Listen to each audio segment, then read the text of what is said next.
Russia certainly has not been a voice for freedom under President Putin. A free country has free and fair elections and doesn't interfere with other countries' free and fair elections. Russia has not only interfered with our elections, they're interfering with other elections, including in Europe. CNN has learned that the nation's top intelligence officials provided information to President-elect Donald Trump and to President Barack Obama last week about claims of Russian efforts to compromise President-elect Trump. The information was provided as part of last week's classified intelligence briefings regarding Russian efforts to undermine the U.S. election.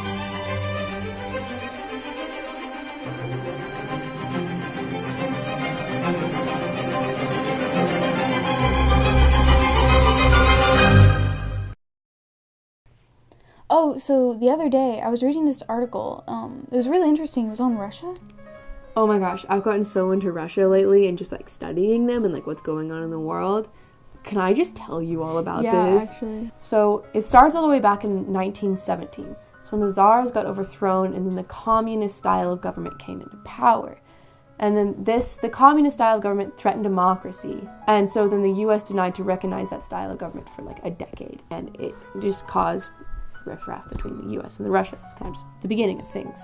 And then we're going to roll forward to World War II, and World War II, the U.S. and Russia become allies. Oh, so like the enemies of your enemies are your allies. Exactly. Like against the Nazis. Yeah. After World War II, the whole world had divided again, you know, NATO and then the Warsaw Pact, which Russia was part of the Warsaw Pact, U.S. was part of NATO. And then, boom, Cold War. And as the Cold War is going on, the Warsaw Pact falls apart. And then 1991, the Cold War officially ends, and the Soviet Union goes into like economic stagnation. They just because of all the nukes. Yeah, they spent mass amounts of money on nuclear weapons because Cold War. Then we flash forward all the way to 2001. Vladimir Putin comes into power and rebuilds the country using oil, natural resources mainly. But as this grows and as he like rebuilds the country, there's a lot of people that speak out against him politically. And he's not for that, you know. And so he starts throwing kids in jail, like bloggers, just anybody that speaks out against him. Now we're going to go all the way forward to 2014. And here we have the little green men moving into this peninsula off of Ukraine called Crimea. And these little green men have no insignia. They have no country, no signs, no flags. And they move in and they just invade this little peninsula and take it. But you know, right as they've taken it, right as they've claimed this land, the little green men belong to Russia.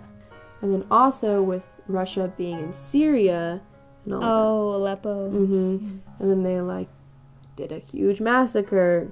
And they're also saying that the U.S. is on the terrorist side of everything happening in Syria. So they've also got propaganda going for them. We're also going to look at the U.S. election. The Russians hacked the most current U.S. election. Wait, they for sure hacked our election? Yeah, there's almost every intelligence company in the United States has officially come out to say that, yes, Russia hacked the U.S. And it's interesting that the Russians are so clearly power hungry that they're willing to hack the U.S. election. I will say, it has yet to be proven that they hacked the actual elections, like the numbers and stuff. But they did hack securities, banks, and get information and leak information, or not leak information. Okay, well then now look forward a little bit, and we can even go internationally speaking and talk about the French election. There's a current French election going on, and there's two major candidates. Yeah, and they're both openly pro-Putin, openly pro-Russia. And Russians did hack the U.S. election. Who's to say they're not going to hack the French election to go in their favor? Yeah, why wouldn't they if they could? Exactly. So I got so into this that I went and interviewed my grandfather, and he worked for Williams. He was the international coordinator or something like that. And I interviewed him and asked him about his experiences with Russia, because he did help organize a pipeline in Lithuania that took Russian oil and pushed it through and refined and used Russian oil. He worked with them. And it's really interesting, the things that I found out. Okay, I mean, I'd like to I mean, I have it if you'd like to hear it. Yeah. Well, I was president of Williams International, and so we had to deal with the Russians on crude supply. The Russians were very interested in oil. Oil is a significant part of Russia's economy. And so that's my interface with the Russians, which was mainly through oil. Would you say you trust the Russians? Russians only understand power and force. And if you have a contract that can be enforced, they'll honor it. Using the word trust with Russians is very tricky.